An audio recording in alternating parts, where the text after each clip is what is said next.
Hey everyone, and welcome to Almost Cancelled. I am Peter, that is Connor, and we are going to talk about The Alienist, Season 1, Episode 1. It's called The Boy on the Bridge. This is our first episode, it's a premiere, so we'll be spoiler free, at least for a while, and then we'll warn you before we get into spoilers, just so you can get a chance to see if it's any good. Do we recommend it before we start diving into plot details and spoilers and all that kind of thing. And I'm just double checking the title of the episode because I was doubting myself that I got it right. Luckily, I underestimated myself. Nailed it. Yep. So, Makes a change. what is The Alienist? Alienist is a new TV show from TNT. It is a murder mystery. It is set around the time of America's first serial killer. It's in New York. It's set in 1896. And I remember that year because I noticed and went, hey, I'll take a note of that because I never remember these things when we watch something. I couldn't have told you the 6 at the end. I knew it was 1890s, Yeah. but yeah, go you. That does sound about right. No, come up at the start, and yeah. So we open the episode opens on the discovery of the body that kickstarts the plot off, and from there we're introduced. Well, actually, the first thing we see is actually a definition of the word alienist, just so that we know. That's what this thing is. The context is. Now, it's something obviously we still have. It's just we don't use that word. We don't use that to call it that. I guess now we would say criminal psychologist or something like that. Basically, a lot of what I was watching a lot of this, I kept thinking, this is basically a prequel to Mindhunter. It's Mindhunter, but in a different time period. It is. And I would go as far as to say that by their description of Alias, it's more just psychologist. No, that's fair, yeah. Because, they don't necessarily include the criminal angle in their description. They just say it's someone who studies people with mental illnesses. That's basically what they say, but yeah, they say they'll remove from themselves, so people who study them are called alienists, and yeah, that's where we're going. Of course, we got a cast here. Daniel Brill plays the alienist in question, Dr. Laszlo Kreisler, so he's him. We got Luke Evans, who's an illustrator for a newspaper, and he's kind of a friend to Kreisler. And then you have Dakota Fanning, who's sort of the third of the main cast. She's the first ever, I didn't quite catch her job title, but she's the first woman to have this sort of rank in the police force. She's the first, yeah, because I think she might just be the first woman to work in the police in general. Station in general. That may be right, yeah. Because she's the receptionist, I think, for the commissioner. Yeah. Roosevelt, who of course becomes president later on. So that is kind of our main cast, and obviously he's using new techniques. One of the big themes here, which again we got a lot in Mindhunter, although obviously it's a different time period, so it's different kind of specific things. But the general idea of everyone else sort of wanting to ignore these sort of almost creepier new ideas, and they almost want to ignore the grisly details and just quickly say it's solved so they can move on with their lives, and they don't want to deal with anything. But he's like, no, this is a serial killer. This is someone who's done this before and might do it again because of these details. And he wants to focus on how was the victim disposed of? What was the ritual? What was all these different things? Again, I was really thinking of Mindhunter, but it's just further back in the timeline. This is earlier on in the evolution of what a serial killer. It's literally the first serial killer in the country, as opposed to when we get to Mindhunter, where they're trying to understand them a little bit better. So it felt very connective in that sense. So that's the plot, or that's the main premise of the show. We're hunting a serial killer, and it's set in 1896. So obviously we have a different time. We got a very different cityscape. Some of that looks quite good. But I suppose I'll ask the question: did you enjoy the first episode of The Alienist? It's all right. I didn't love it. I mean, I think it's got really good production values. Acting is, off the charts, which is not really surprising with that cast. I'm not super into the actual plot as of yet, and the characters themselves, I have, very little to attach to at this point. I actually concur with that pretty much I'm entirely. surprised. I thought I was going to be so occasionally I'm here coming a bit more negative than you, but no, honestly, I would echo the sentiment that it's okay, but that's kind of how I came out feeling about this. I think it is a good cast, but I don't think that matters that much when the characters are this dull and uninteresting. If I'm honest, I think Dakota Fanning's character is maybe the most likable. She has goals, she has strive. We see that she suffers sexism in her workplace because none of the guys are used to having a woman around, so they're being really kind of. I mean, not. She's inherently more likable because she's the underdog. Yeah, but the fact is that Chrysler's technically supposed to be underdog as well because everyone's sort of poo-pooing his ideas and telling him to go away. But they all respect him, so it doesn't really feel like it. Yeah, you have that, and I think here's another problem I think with the main plot is I think it feels really generic. It does. I feel like at least at this stage, it's pretty much any police procedural. Just it just happens to be in the late 1800s. Yeah, well, I wouldn't say procedural because obviously it's going to take place over the season. All right, it's going to be one. It's more like The Killing, but set in 1896. It's more like that kind of thing, which is fine. I mean, even the fact that it opens with the discovery of the body is very Twin Peaks. Obviously it's nothing like Twin Peaks other than that, but like yeah, no, I'm gonna go. Where are you going with this? Yeah, but no, what did I miss? Yeah, just in that core idea that we have a killing at the start of the show, and then it like is about that, and maybe it'll have more victims, and that'll kind of spoil the plot, and they're trying to catch a killer. And I think this is 8 episodes. It's based on a book. It's a very generic kind of case, and I don't think. I think the direction, unfortunately, doesn't make the most of the production value, because the production value is pretty good. It looks, quite relatively authentic. Time period, time setting. Early on, when what's his face, Evans, John Moore, when he goes up the bridge to get to the body, like. I thought when they were on top of that bridge, this looks quite good. Like, I would expect this to look shit. And it looked quite good, but then up in this bridge, and they're still constructing it. And it didn't feel like they were hiding anything. Yeah. And I thought, okay, this could be really cool and atmospheric, but I felt like it was... it just wasn't quite nailing the real... the mood that I was wanting from the... Yeah, that's fair. On the characters, it's clearly, between Chrysler and Moore, there's supposed to be a Sherlock Holmes and John Watson sort of thing. Yeah. With Chrysler being he's very detached, and you're not supposed to really like him necessarily, or at least not understand him. But Moore being the Watson should be inherently much more likable than he is.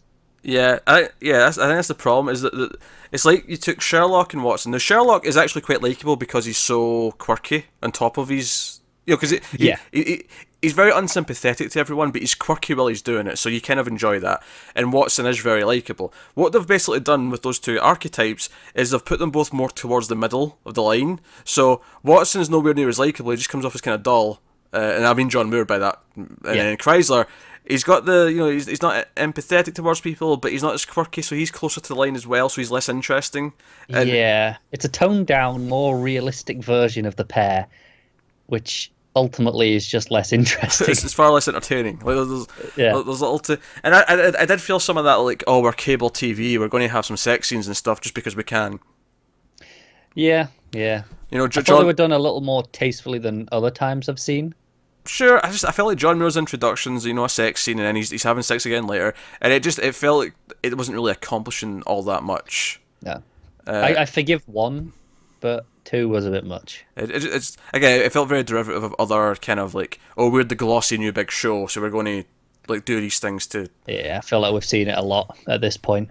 Yeah, and I think that's kind of my biggest criticism of the thing is the plot's very derivative. The direction is just a little bit dull. The characters are a little bit dull, and there's things there to like. I think there's potential to go places, but I'm a little bit worried that it's setting the tone for the rest of the series, and as a result, I'm just kind of worried it's just going to feel like this throughout. Because it gets towards the end, and we're not in spoilers yet, but it gets towards the end, and there's a bit of a chase that happens where you think, okay, so the killer might be taunting him. That might be one of the plot points going forward, is the killer's going to taunt him because he knows he's been hunted by him. And I just didn't really feel, because there's a moment where you think you see like the killer in the distance. You don't see a face or anything like that, but you see like the hat's on and the coat, and I'm like, this should be a really atmospheric, creepy moment, and instead it's just kind of, okay, this is a TV show. Yeah, it kind of felt like that. It's like, for all the production value, the actual cinematography and the direction of the scenes isn't really nailing the feel. They spent a lot of money on the production itself, and the actors, obviously. I feel like they kind of didn't spend the money that much on the cinematography, the direction. It's just not quite up to par, is it? And it stands out because the other stuff is pretty good. It's one of those things, actually. I feel like the story would still be derivative, but if you had a really good director, I'd almost forgive a lot of that because the mood would carry it. Yeah. But with the mood missing, it feels very kind of... I don't know, it almost feels like... how like... This is not to like diss on stage plays. I don't mean to do that, but what I mean is it kind of feels like the actors just got a chance to play dress up for a show, and they thought, oh yeah, we'll do that. That'll be a funny episode. We'll get in our costumes and we'll do the whole time period thing. I think that's the thing. I think for any TV show movie, you need there's plot, direction, and production values, which includes acting and just the set dressing, those sorts of things. You don't need all of them, but you need at least a couple. And obviously, just good characters is another one that can carry something. Even when okay, the plot's boring, the production's just okay, so. But if you got good characters that you like, that can be enough. Yeah, typically you want 2 out of 3. I mean, 3 out of 3 is fantastic, but typically 2 is more than enough to carry something. But when you only have one of them, it can suffer. And I think production value is the one on its own that is the weakest on its own. Like, I feel like good characters on its own can carry a whole thing. Good direction on its own can carry a whole thing.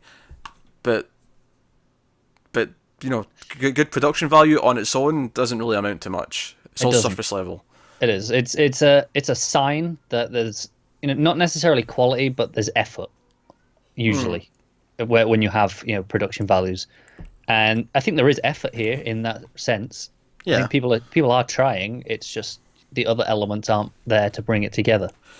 Yeah, and of course it's dealing with some other subject matters, which of course for the time period, characters are very dismissive of. The person who is killed is a boy who works as a prostitute and is dressed in women's clothing. They kind of set up early on the killer's motivation seems to be that's the victim that he goes after, because that's one of the big things that Clives are kind of like, oh, I had this case where this brother liked to dress up as his sister, and that's the motivation. So you have right away from the start of the episode, there's characters kind of being like very like disgusted and dismissive of that going on. To be expected. From a time period, yeah, it makes complete sense. But like I almost also wonder, like, okay, so how's that going to play out as we go on? Like, is that going to become more awkward because we have to deal with it in this time period? This is the thing. Usually, when you have something like that, it becomes the point is the arc that okay, people become more accepting.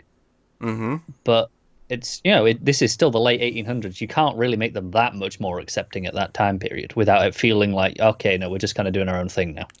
Yeah, because like when Chrysler talks about it, he doesn't really sound that simple. Even though he's fairly forward thinking when he's talking about like he's talking about kids that he's like got his patients, and he's talking about them. He's like, oh, there isn't, because the parents want the kid cured. And he's like, oh, there's not really a cure per se. He can learn to live with these issues and what his problems are. And like again, just kind of simple, but something that I think in present day we're all kind of used to, that kind of discussion and how people deal with their issues and whatnot.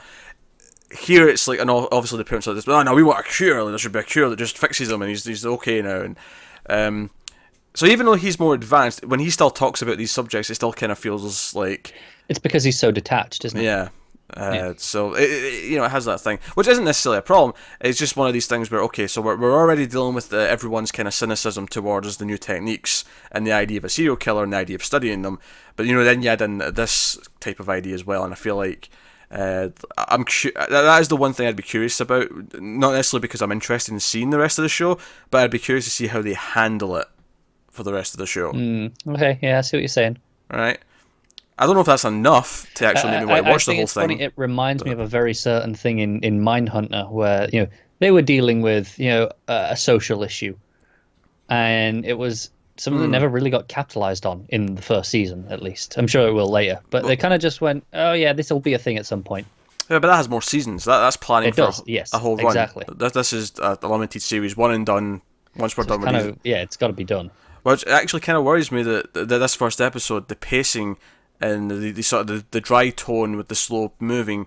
By the end of the episode, by the last like 10 minutes, I was kind of checking the time. Okay, how much have I got left? I'm ready for this to be done. It's weird because I feel like at the same time it's like okay, this feels like it's going to be long, but also this feels like it needs multiple seasons almost to progress at a natural pace.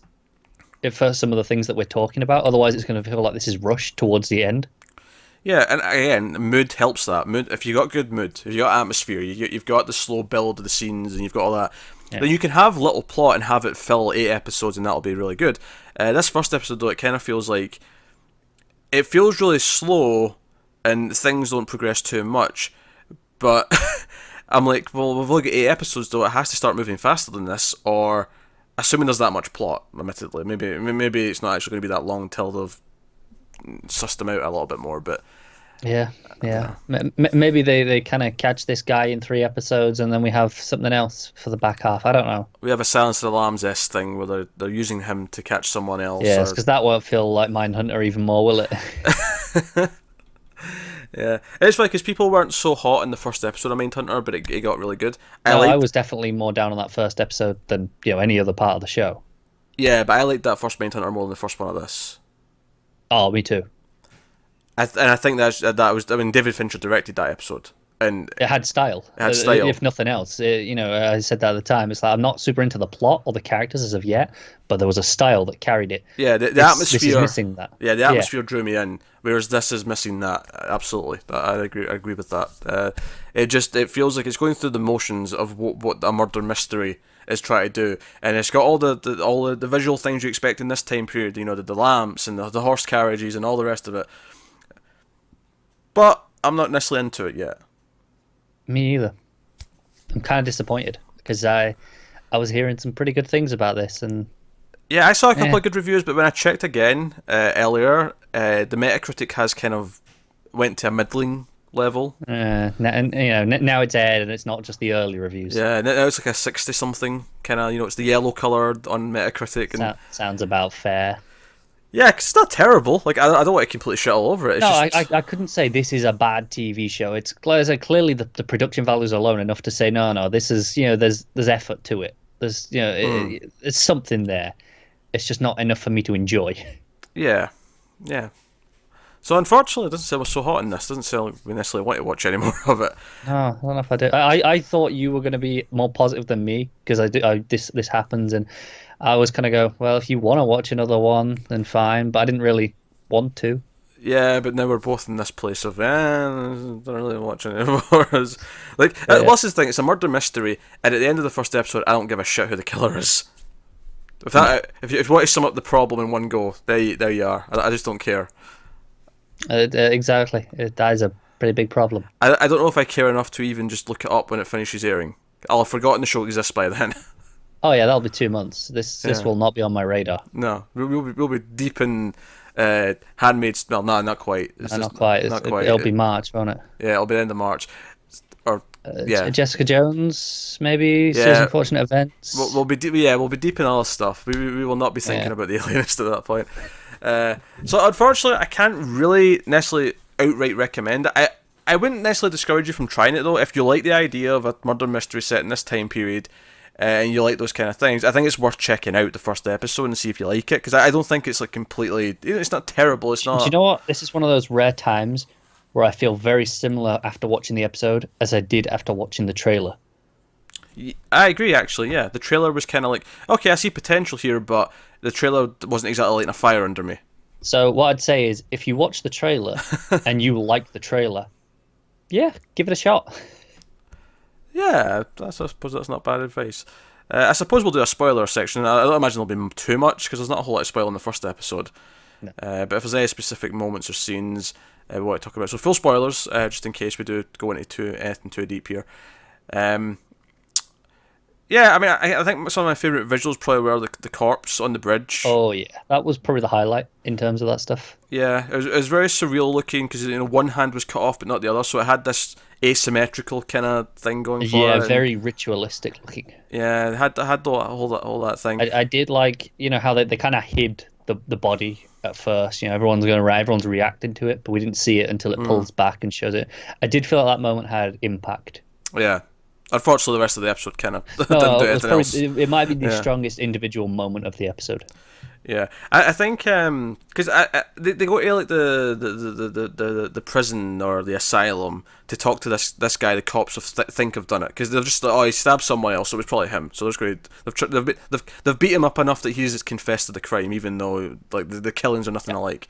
And that's clearly what Chrysler's thinking the entire time. He's like, now you stabbed this guy like 20 times violently. You were mad at him. This was a passionate thing. This is nothing like the ritualistic killing that everyone's talking about. But I mean, I did kind of like a little bit of atmosphere there when he's coming into the building, and you just hear the screams and the bars clanging, and like just crazy people behind bars like making noises and all the rest of it. It was very much a clear sign of, okay, this is the times, this is how crazy people were dealt with at the time. No one understood mental illness. They just put them behind bars and you had like horror shows like this because no one understood what they were talking about or what they were doing. So that set that up well enough. But when it came to like, okay, we've met Dakota Fanning's character, and then it became about you've met this Sarah character. How about you ask her to steal those files for us, and we can look into this. And when it became about debating about that, I'm like, okay, whatever. And Yeah. And then Dakota Fanning like catching him after he's had sex, and he's like, oh, I brought you the files, and she's like wants to pursue this case as well. Yeah. Like I said, I think she was my favorite of the characters, just because she's the one, she's sticking up for herself. She's actively doing something, where the others are kind of just going through the motions. Yeah, I wouldn't say she's that interesting necessarily. She's not either. though, but just by comparison. By comparison, I think it is very funny though. We're compared to Mindhunter, how that was also a pair of guys, and then like the third person was the woman who came in. Yeah. Who again in that show, she was the very progressive one, secretly, admittedly, but she was. She obviously didn't come in till a little bit later though. Yeah. They built up the thing, and maybe that's part of the natural pacing a little bit more. That's not that it really matters that much. No, this is okay. You've only got 8 episodes. You got to introduce those things a bit sooner. You're not going to have seasons to do it. Well, the thing is though, it's not like as much as I've compared it to Mindhunter, they don't have to like pace things out the same way if they're doing things differently. But I think the problem is that so much of the themes and the fact that we've got this trio of characters, there's so many things to compare between the two of them that it's hard not to. And I think with Mindhunter, when you're in that world, you feel like it's this grimy, seedy place. When I'm watching this, it kind of feels like, oh, we're all playing dress up. No, it's true. It's as much as it looks authentic, it doesn't quite feel authentic. And I just happened to glance at IMDb because I got it open for the names. It's 10 episodes according to this. Oh, 10, so I haven't seen 8, sorry. Yeah. I'm not sure if that's better or worse, to be honest, because considering its pace. Well, that's the thing. You say 10, and I say, oh, I'm glad we're not watching more, because I don't want to watch another 9. I definitely don't want to watch another 9. Yeah, that's I think that's a sign, when we're going like, I don't want to watch 9 more of this. That's when you go, okay, we didn't enjoy this that much, clearly. Yeah, I mean, that's the thing. Like, if I came out of it and I'm like, yeah, and it's like you tell me there's like 10 more episodes, and I was like, say I thought, oh, it's gonna be 10 episodes long. No, it's gonna be 20. If I go, oh, I mean, admittedly, I could just be concerned that that'll draw out the pacing. Yeah, but I'd more go 10 to 13 because that's a more common. But that said, if I'm really liking it, I'll put some trust in the creators, and I'll be quite okay with more of what I like. If I immediately go, oh, I mean, do you remember when we dropped Agent Carter? It was because we were still sort of struggling through it, even though we didn't like it that much. And we got to that week where they put 2 episodes on back to back, and we went, oh, 2 this week? And it was like, okay, we need to stop doing this show because we clearly just hate it. That was a sign of, okay, no. Like, how do I watch 2? It's the whole, the coin toss thing, where to make up your mind, you toss the coin, and it doesn't really matter what it is. It's your reaction when you see it. If you go, oh yeah, or if you go, ugh, that tells you what you really felt. You realise as it's up in the air which one you're hoping for. Yeah. So you don't really care. Yeah, no, that's kind of what it is. So yeah, there's a bit of a chase at the end where he thinks he sees the killer, and the killer's eluded him, and we realise that we've got the tongue of the victim. Like he's put that in his carriage. So yeah, that's the thing about the chase. It's fine. Like on most TV shows, I go, yeah, sure, it was a chase sequence, but it felt like they were aiming for more. Yeah, I mean, yeah, I just didn't really feel anything from it. And then I thought his speech at the end, because the episode closes with him like, is he having a bath? I can't remember. He's sitting next to the fireplace at the very least. Yeah. And obviously saying, how could he be in a bath? Because this is when we had big metal tubs where people did the bath next to the fireplace because it was warm, right? This was a thing. I'm not just making up nonsense. Sounds much better, doesn't it? That's so kind of nice. If I'm going to be in a bathtub, what's better, in a cramped bathroom, or I'm just going to have the whole room have a fire next to me? That sounds way better. Yeah, water all over the place though. So that is a problem. Yeah, but he's given this speech like, oh, if I'm going to catch him, I'll have to become him. I'll have to, know what it feels like to strangle the life of a child, and blah blah blah. And he gives this speech, and I feel like it's the same speech I've heard in every single story about someone trying to catch a serial killer. Yeah. It's like going back to the whole derivative thing. It feels like I've heard this 100 times before, and it's not doing anything new with it, which would be fine again if the cinematography and if the style, if the mood was really grabbing me in, but it's not. So I'm just left sitting going, this is the same old thing that I've seen before. Yep.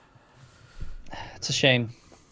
Yeah. No, it's a shame. I was hoping I'd like this. Obviously, it's got some people behind it in terms of the actors, but unfortunately, I'm left very underwhelmed. I think that's probably the perfect word. It's underwhelming. It is, yeah, definitely. So we don't recommend it, and it does not sound like we will be watching episode 2 next week, unfortunately. That said, if you watch episode 2, it is like a night and day jump, where it's like all of a sudden it's turned into like, I don't know, pick a thriller. Like it's turned into Silence of the Lambs in episode 2. Like in terms of quality. And you know what? Sure, tell us. Maybe we'll reconsider. But other than that, I feel like we're good. Yeah, we're kind of checked out. Like you say, you were checking the time towards the end. That's a sign of okay. Not too hot on that. It's not even that long an episode. It's like 48 minutes. Yeah, it's definitely. I mean, we watched Counterpart yesterday. That was a full hour, and we said that was a little over long, but absolutely better than this. Yeah. So by all means, let us know what you think of the Alienist. If you've watched the first episode, like, subscribe, all the usual stuff. Get us on the Twitters at mailed_fuzz for channel updates. If you want to support the channel, head over to patreon.com/mailfuzztv. You can find a link to that in the description. But otherwise, that is us. So thank you once again for watching. Keep watching TV, guys. Have you got any vanilla?